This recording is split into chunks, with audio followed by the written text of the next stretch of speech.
정관용의 지금 이 사람. 여러분 안녕하십니까? 정관용입니다. 이 롯데그룹 창업주 신격호 명예회장이 타계하면서 이 재계의 1세대 경영인 시대가 막을 내렸습니다. 1세대 그 기업 창업주들 회사를 세울 때만 해도 바로 일제강점기 한국전쟁 거치면서 정말 힘들었던 시기였죠. 그때 젊음과 패기로 무모한 도전도 서슴지 않았고 또 격변의 시기를 견디면서 우리 경제 발전에 중요한 한 축을 담당했죠. 세월이 흐르면서 경영권 물려주는 과정에서 잡음도 있었고 또 재벌기업 전경유착 등등 곱지 않은 시선도 있기는 합니다만 창업 1세대들의 기업가 정신은 우리가 되새겨 볼 만한 것 같습니다. 그래서 오늘 연세대학교 정가병 명예특임 교수 모시고 우리 경제의 한 주축 창업 1세대들의 이야기 나눠보겠습니다.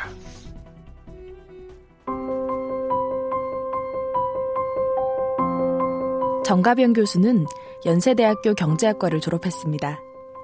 미국 펜실베니아 대학교 대학원에서 경제학으로 석사를, 미국 코넬 대학교 대학원에서 경제학으로 박사학위를 받았습니다. 1986년에 연세대학교 경제학부 교수가 됐습니다.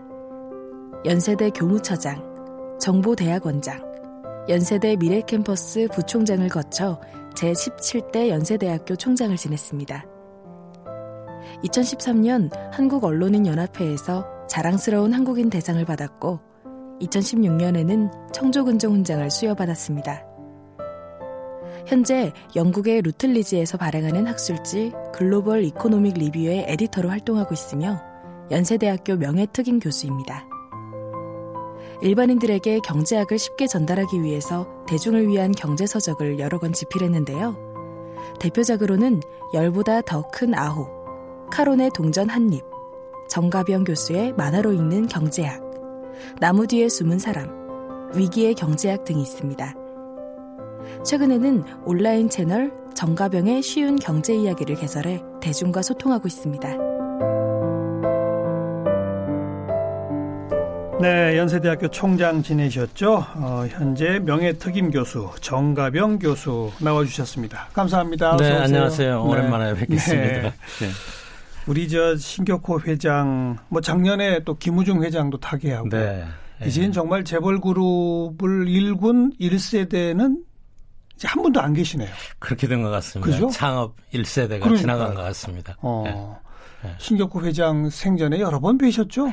네, 가끔 뵀었고요. 특히 이제 병환으로 말년에? 네, 제 병원에 오셨을 때 몇 번 뵀었는데 대단한 분이셨죠. 네.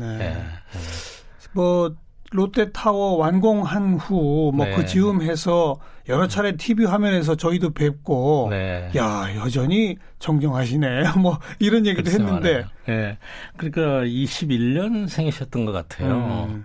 그런데 가끔 이제 사람들이 롯데가 일본말 아니냐, 어디서 나왔느냐, 이런 거 묻는 분들이 있거든요. 롯데 일본말 아니죠? 네. 제가 알기로는 신격호 회장께서 아주 좋아했던 책 중에 괴테의 젊은 베르테르의 슬픔. 그러니까요.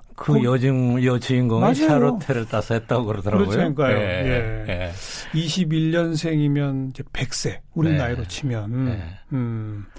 지금 기록을 보니까 41년에 41년이니까 딱 만 20살 되던 때인데 80몇 엔 들고 일본을 갔다 이런 기사가 막 나오더라고요. 그러니까요. 혈혈 단신으로 일본을 갔고 또 이제 롯데가 시작한 게 껌으로 시작하지 않았어요. 근데 껌은 이제 서양 문물에서 나온 것이었기 때문에 초기에는 물론 지금도 어른들은 껌 씹는 거 싫어하시는 분도 있잖아요. 초기에는 이제 거부감도 많았었다고 그러는데 이것을 이제 일본에 전파하면서 아이들 이제 장난감의 일종으로 이 빨대 밑에 이제 풍선껌처럼 그런 걸로 시작을 해서 대단한 인기를 끌었다고 그래요. 일본에서. 네네. 한국에서는 이제 고층 건물에 대한 신화를 남긴 분이죠. 고층 건물. 네. 이번에 롯데타워 훨씬 전에 롯데 호텔. 네. 그게 뭐 아시아 최고였다고요? 그 당시에는 경부 고속도로 건설하는 자금보다도 1억 5천만 불이 더 들었다. 이런 정도로. 그 일화에 따르면 잠깐만요. 경부고속도로 건설 비용보다 호텔 하나 짓는 비용이 더 들어요? 많이 들었다고 합니다. 왜 그렇죠? 요즘 같으면 말이 안 되는데? 그러니까 기술이 문제였겠죠. 당시에는 그렇군요. 뭐 고층 건물 짓는 것 자체가 어려웠었잖아요. 대단한 일이었군요, 그게. 그렇죠. 그래서 일화에 의하면은 박정희 전 대통령이 권유했다는 설도 있고, 네. 그러나 당시에 아무도 고층이라는 개념을 생각하지 않았을 때 그걸로 엄청나게 큰 부가가치를 만들고 그거를 이제 동양의 랜드마크로 세우려고 기획했던 분이었으니까요. 지금 보면 뭐 롯데호텔 눈에도 안 들어오는지만 그렇죠. 그 당시 시점 그게 아시아에서 제일 큰 호텔이었다. 근데 그 정도 호텔에 손님이 들어찰 엄두가 안 날 수도 있잖아요. 그 당시 우리 경제 규모나 이런 걸로 봤을 때. 맞습니다. 그러니까 신격호 회장께서도 마찬가지였지만은 우리가 창업 1세대들을 보면은 큰 공통점이 몇 가지 있어요. 지금 우리가 생각할 때는 정말 무모하다고 생각할 정도로 도전과 개척 정신이 있었고요. 과연 그게 사업성이 있을까? 그리고 흔히 말하는 뭐 경영 성과 비용 분석을 해보면은 도저히 나올 수 없는 것들을 정말 과감하게 실천했던 개척 정신 그런 것들이 스며 있었는데 이 신격호 회장께서도 그런 점에 있어서는 타의 추종을 불허했던 것 같습니다. 그 롯데 호텔도 그렇고 마지막에 완공한 123층? 그렇죠. 이것도 처음에 계획은 그렇게 안 높았는데 북한이 뭐 100몇 층짜리 짓는다는 뉴스를 듣고 바꿨다면서요. 맞습니다. 그 건물도 굉장히 우여곡절이 많았죠. 정말 많은 건물이죠. 항공 규제나 이런 여러 가지 것 때문에. 이명박 정부의 특혜 논란도 참 여전히 뭐 그렇고. 그러니까 사실 보통 사람들 같으면은 그렇게 오랫동안 논란이 있는 사업들을 끈질기게 추진하기가 어려웠을 거예요. 그렇죠. 딴 거 해버리고 말죠. 그렇습니다. 그리고 또 이렇게 창업 1세대들 보면은 실패했던 경험이 또 물론 당연히 있죠. 그렇죠. 근데 그거를 극복하면서 대단한 실력을 발휘해서 오늘날 우리 경제에 뭐 이러니 저러니 해도 경제 발전에는 엄청나게 기여한 인물들이죠. 물론이죠. 그래서 가장 작은 껌으로 시작해서 123층짜리 건물로 이렇게 비유를 하는 기사를 최근에 많이 봤습니다. 그렇죠. 돌이켜보면 우리 재벌 1, 2, 3, 4등 뭐 삼성의 이병철, 현대 정주영, 뭐 SK 최종현, 대우 김우중, 뭐 이런 대우는 좀 일찍 좀 했습니다만 또 시기적으로 대우는 조금 뒤죠. 그렇죠. 좀 뒤입니다. 그러나 어쨌든 그 몇몇 분들이 아까 말씀하신 것처럼 참 무모할 정도의 도전 개척 정신. 재미있는 일화도 많죠. 거기 보면. 굉장히 많죠. 예를 들자면 이제 그 김우중 회장의 경우에는 이제 샐러리맨의 그 우상처럼 돼버렸잖아요. 근데 그분들을 생각할 때는 우리 제3세계, 세계 경영, 그거는 정말 한국의 작은 나라에서는 도저히 상상할 수 없을 정도로 큰 네트워크를 만들어서 정말 무일푼으로 조그만 섬유 기업 하나 가지고 육성을 했고 또 정주영 회장 같은 분들은 또 조선소를 세웠잖아요. 그런데 유명한 일화가 한국에 대한 국가 신용도도 낮았고 또 그 큰 시설을 건축하는데 기술은 물론이고 자금도 부족했는데 500원 지폐 들고 갔었다는 거 아닙니까? 거기 이순신. 그렇습니다. 그래서 영국보다도 우리나라가 선박 건조의 역사가 300년이 더 앞섰다. 그리고 그걸 바탕으로 해서 거북선 가지고 밀어붙인 거죠. 또 대단한 일화들이죠. 한때 그 TV 광고로도 정주영 고 명예회장의 그 육성과 그 모습이 네. 나오잖아요. 네. 뭐 본인이 영국인가 어디 가서 차관을 얻을 때 네. 백사장 그냥 사진 한 장 들고 가서 맞습니다. 이 네. 백사장 여기가 얼마나 좋으냐. 여기 조선소 지으면 끝내준다. 뭐 네. 이래가지고 돈 빌려왔다는 얘기 막 하잖아요. 예, 그게 사실인 그게, 것 같습니다. 근데 그게 예. 말이 되는 얘기예요? 그쪽 금융회사에서 그런 사진 한 장 보고 줘요?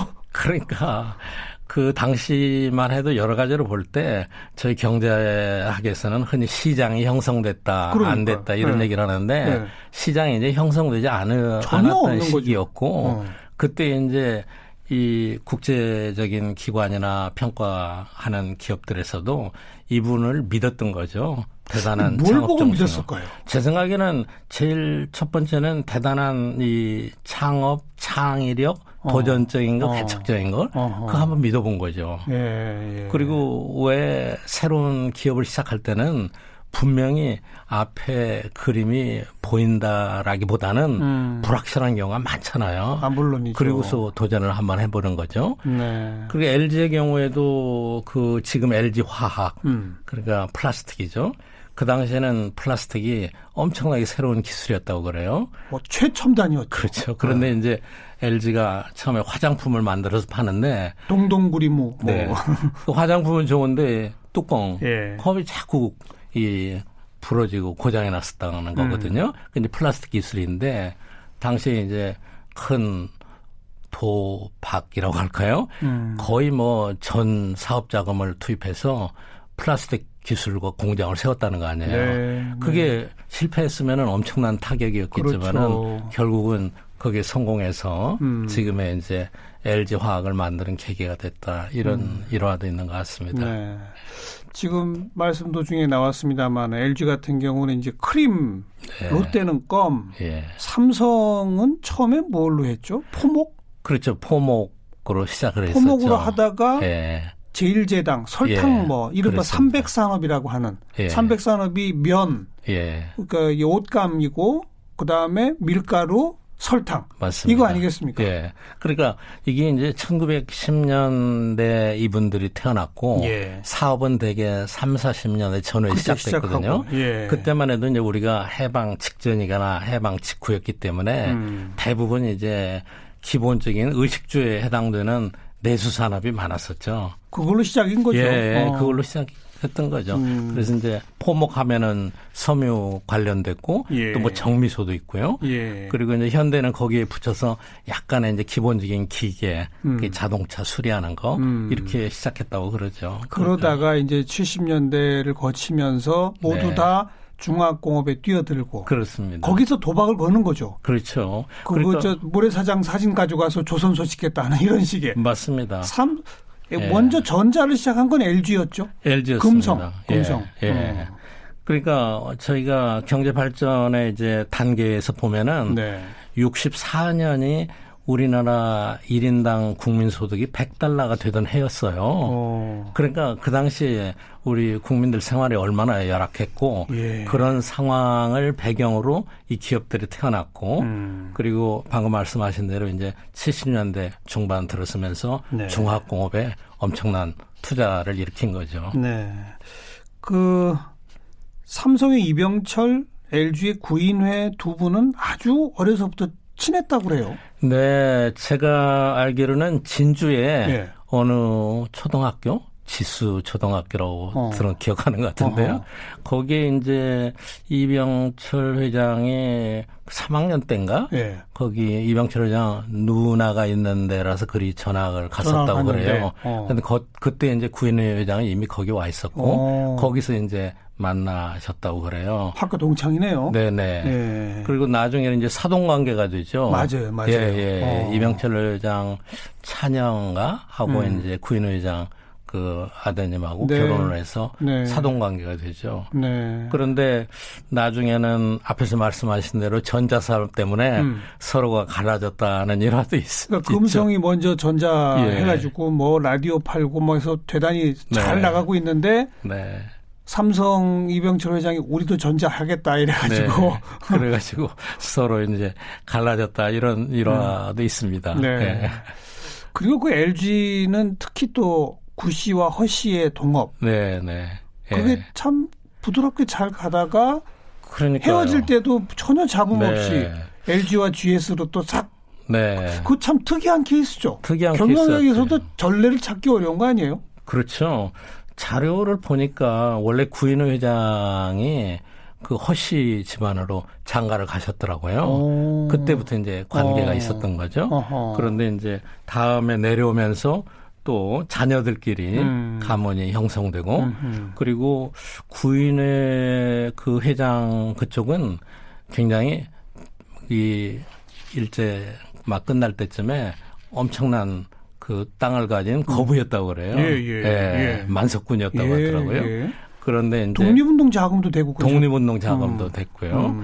그런데 이제 그 허씨 집안에서 어느 날 허진구 씨인가 이러면 정확하지 않습니다만은 아들을 데려다가 구인호 회장한테 경영 수업을 좀 시켜달라. 그 허씨네도 아주 부잣집이었대요. 맞습니다. 그렇다고 그래요. 그래서 이제 그때부터 두 분이 사업을 했는데 거의 아마 60년 가까이 그러니까요. 예, 동업하고 또 사이좋게 분할해서 예. 그렇게 자식들 세대에서도 큰 잡음 없이 되는 게 있는가 하면 삼성도 사실 좀 잡음이 컸었고 옛날부터 그 이맹희, 이건희 뭐 맞습니다. 여기도 참 복잡하고 막 싸움. 네. 정주영 회장 자식 몽자 돌림도 참 거기도 뭐 그랬었죠. 왕자의 난이니 뭐니 막 그랬었고 그거 어렵죠. 요즘에 뭐 대한항공도 아니 대한항공 씨말 뭐 당장 롯데도 신동빈, 신동주 그렇죠. 그렇지 않습니까? 예. 그러니까 안 되나 봐요 부드럽게. 그러니까 세상의 사람들이 이제 물질적인 자산을 나눌 때가 되면은 참 힘들어지는 것 같습니다.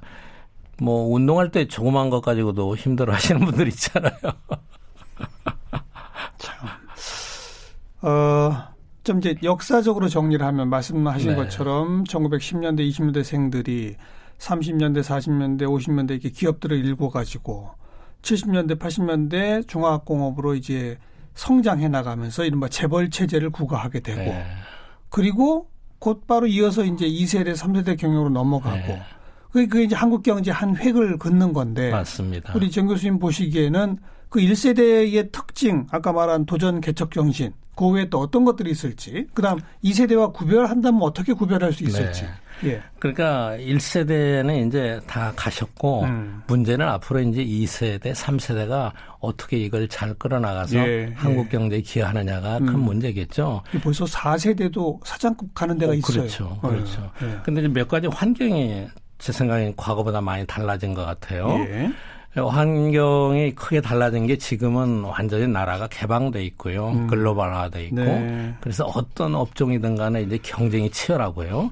과거에는 대부분 독과점 체제를 유지했었거든요. 그리고 이제 기업의 지배 구조도 이제 선진화되는 걸 다 요구하고 있습니다. 그렇죠. 그 얘기는 과거에는 이제 100% 내 거고 모든 걸 내 이익을 위해서 모든 걸 이렇게 자기 걸로 생각을 했었는데 이제는 이제 기업도 공개하고 또 기업의 많은 이윤도 사회적인 공헌을 필요로 하고 이러면서 이제 선진화 욕구가 많이 늘어났죠. 그리고 이제 2세대, 3세대로 넘어오면서 1세대 여러 가지 성장성이나 수익성이나 새로운 창업, 개척 이런 것들이 그대로 내려오는 것은 어떤 나라에서도 상당히 어렵습니다. 얼마 전에 이코노미스트의 통계가 나오는 거 보니까 미국과 유럽에서도 3세대까지 그 큰 기업이 유지되는 게 12%밖에 안 된다. 이런 통계도 나와 있습니다. 그래요? 그렇기 때문에 이제 앞으로 2세대, 3세대들은 과거에 창업 세대들이 했던 도전과 개척 이런 정신은 물론 살려야 되지만은 새롭게 변화된 경제 사회적인 환경에 맞춰서 얼마나 거기에 적응해서 경쟁력을 유지해야 할 수 있을지 그게 관건인 것 같습니다. 그중에서도 특히 이제 요즘 뭐 4차 산업혁명이다 하면서 여러 가지 산업 기술의 큰 변화가 있잖아요. 그러니까 제일 지금은 핵심이 과연 얼마나 새로운 혁신을 통해서 새로운 기술 기반으로 발전할 수 있느냐. 그게 가장 중요한 핵심이고요. 또 하나 이제 과거에는 흔히 말하는 자금이 다 부족했어요. 예. 우리도 60, 70년대 경제 발전할 때 제일 관건이 외국에서 자본을 얼마나 들여오느냐가 문제였잖아요. 주로 차관이었죠. 그렇죠. 그런데 지금은 뭐 역사상 유례 없이 이자율도 싸고 네. 그리고 뭐 소위 클라우드 펀딩 이런 그렇죠. 걸로 해서 무일푼도 얼마든지 자본을 일으키기 때문에 지금은 이제 자본의 제약은 다 없어진 거고 그게 문제가 아니라 정말 CEO들의 기업가들의 정말 얼마나 좋은 기업가 정신, 개척적인 창의적인 예. 기업가 정신을 갖고 있느냐. 예. 그리고 변화된 환경에서 얼마나 글로벌 경쟁력을 유지할 수 있느냐. 그렇죠. 그리고 기업도 사회적인 존재니까 사회 속에서 존경받고 사랑받는 기업이 될 수 있겠느냐. 네. 그게 이제 앞으로의 관건일 것 같습니다. 1세대들은 독단적 결정 같은 것이 필요했다면 네. 이제 2세대, 3세대 갈수록 협업해야 되지 않나요 또? 그렇습니다. 혼자 못하죠? 그렇죠. 혼자 못하고요. 그리고 이제 1세대들은 바로 이제 국가의 정치적인 지도자들하고 거의 이제 협력을 했다고 할까? 국가 발전하고 정경유착. 그렇죠. 그런 게 굉장히 심했죠. 예. 왜냐하면 그 당시에는 국가 발전 이퀄 기업 발전. 그렇죠. 특정한 기업의 발전하고 그렇게 됐었거든요. 그러나 지금은 기업의 수도 엄청 늘어났고 네. 대외 경쟁도 심해지기 때문에 그게 유지될 수가 없거든요. 정부가 특정 기업에 혜택을 주고 싶어도 네. WTO 때문에 안 되잖아요. 그렇게 됐습니다. 그러니까요. 그러니까는 사회 구성원들하고의 협력이 중요하고 네. 정부는 과거하고는 다른 차원에서 기업들이 자유롭게 경쟁할 수 있는 환경을 만들어줘야 되고 기업도 역시 새로운 차원에서 국민들의 사랑을 받고 예. 사회적 기업으로서 예. 성장하는 그런 과제가 남아있는 거죠. 예. 그런 의미에서 강의하실 때도 아마 기업가 정신이라고 딱 한 단어로 표현하지만 네. 이건 내용이 다른 것 같아요. 그렇습니다. 시대별로. 시대별로 다르죠. 지금은 이제 기업가 정신 할 때 제일 강조하는 게 윤리적으로 어떻게 되느냐. 아, 윤리. 예. 그리고 이제 사회적인 책임, 사회적인 공헌이 얼마나 중요하냐. 그래야만 기업의 지속 가능성이 보장이 된다. 네, 그렇게 네. 얘기하거든요. 네. 그러니까 아무리 잘 나가는 기업도 사회 속에서 많은 구성원들이 저 기업은 나하고는 관계가 없고 오히려 저 기업이 잘 되는 건 나한테 도움이 안 돼. 흔히 말하는 반기업 정서가 형성되면은 네. 지속 가능하지가 않거든요. 그렇죠. 그러니까 기업은 본질적으로 수익을 내는 게 중요하지만 더 나아가서는 이제 사회 속에서 존경받으면서 지속적으로 얼마나 발전할 수 있느냐. 그게 이제 문제가 되는 것 같습니다. 네. 예. 근데 이런 건 어린 시절 교육을 잘 받아야 되는데 맞습니다. 재벌 2세들이 좀 교육을 잘 받은 집안이 있고 못 받은 집안이 분명히 있는 것 같아요. 네. 아주 어렸을 때부터 경제교육이 제일 중요하죠. 경제교육과 동시에 윤리교육, 맞습니다. 사회적 책임교육 네. 이게 돼야 되는데 네. 지금 제가 탁 뭐라고 말하기는 그렇습니다만 우리 네. 국민들이 뻔히 알아요. 그런 요소. 저 집안은 교육을 잘못 시켰어. 맞습니다. 그러잖아요. 그런 요소가 없다고 할 수가 없죠. 그러니까요. 예. 예. 근데 이제 그렇게 되면은 방금 말씀드린 대로 지속 가능성이 그렇죠. 문제가 되는 겁니다. 네. 사실은 지속 가능성은 기업뿐만이 아닙니다. 정부나 어떤 조직도 예. 단기간에 걸쳐서는 뭐 성과가 나고 뭔가 목표를 달성하는 것 같지만 이렇게 가서는 지속적으로 곤란하다 이런 것들이 알겠습니다. 많이 있잖아요. 네. 1세대들이 일군 도전과 개척 정신 같은 거를 이렇게 피 속에 보관을 하되 네. 현 시대의 요구 조건에 맞는 식으로 바꿔서 그렇죠. 네. 혼자가 아니라 협업으로 사회와 함께 네. 좋은 어떤 윤리적 마음으로 뭐 네. 이렇게 구현해 나가라. 그렇죠. 그 말씀 그래서 아니겠어요? 영원히 이 기업이 그렇죠. 발전할 수 있게. 예. 그나저나 우리 교수님 새해부터 무슨 유튜브에 경제 채널을 네. 시작하신다고? 그렇습니다. 대학 총장 출신 중에 최초라고 알고 있습니다. 그래요. 잘 뭐 파악을 안 해봤습니다. 이름도 붙이셨죠? 정가병의 쉬운 경제 이야기입니다. 왜 그거 시작하셨어요? 제가 오늘 한 가지 재밌는 말씀을 하나 드릴게요. 예. 저는 경제 지식은 사람들이 예방주사 맞는 백신하고 똑같다고 생각해요. 그렇죠. 다른 사람이 독감 예방주사를 안 맞아서 독감에 걸리면은 맞아요. 저도 독감에 걸리잖아요. 네. 그래서 모든 사람들이 경제 지식, 시장의 흐름을 충분히 알고 있으면은 국가의 경제 정책이 바른 방향으로 갈 수 있도록 다 유도를 합니다. 예. 사회 여론에 의해서. 그렇죠. 그렇기 때문에 우리가 잘 살려면은 선진화되려면은 국민들의 경제에 대한 이해 수준이 훨씬 높아져야 됩니다. 예. 그런데 우리나라는 경제 교육을 정말 싫어해요. 안 하고요. 한 가지 예로요. 수능 보는 학생이 약 55만 명 되는데 예. 거기서 경제를 선택하는 아이들은 2%밖에 안 돼요. 예. 만여 명밖에. 예. 근데 서구에서는 대부분 선진국에서는 아주 어렸을 때부터 경제교육을 시킵니다. 그러니까요. 예. 실질적 경제교육을 시키죠. 맞습니다. 그런데 이제 우리는 왜 경제교육을 그렇게 안 하느냐. 저는 스스로 저희 경제학자들 책임이 있다고 생각합니다. 네. 왜냐하면 경제하면 너무 어렵다는 거예요.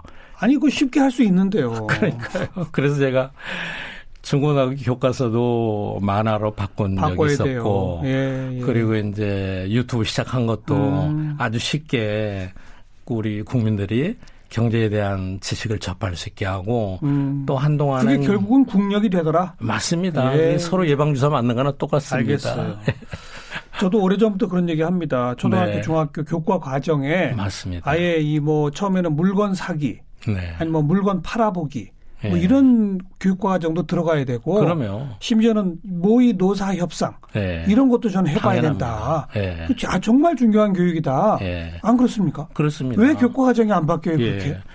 그러니까는 너무 경직돼 있어 그렇죠. 그죠? 제도가. 예. 서구에서는 초등학교 저급 학년 아이들을 데리고 지금 내가 100불이 필요한데 어떻게 할 거냐. 그러니까요. 일할 거냐. 은행에서 빌릴 거냐. 예. 어떻게 운영할 거냐. 예. 이런 것부터 가르쳐요. 예. 그러니까 우리는 어른이 됐어도 경제 지식이 너무 없기 때문에 뭐 퇴직금을 그렇게 모았다가도 어느 날 잘못된 금융상품에 날리는 경우도 있고 그러잖아요. 보이스피싱에 당하기도 하고. 그러니까 너무 심각합니다. 그래서 예. 제가 그 경제학자로서 쉬운 경제 원론을 전 국민들한테 그 무료로 온라인 강의 예. 우리 학교에서 하는 거 예. 그것도 계속해서 했었습니다. 아. 그래서 이번엔 더 접하기 쉽게 유튜브로. 예. 미디어가 바뀌니까 전달하는 수단이 바뀌니까 제가 여러 가지 생각하다가 이제 봉사의 일환으로 예. 유튜브 시작하자 그랬습니다. 정가병의 쉬운 경제 상식 이야기. 네. 예. 예.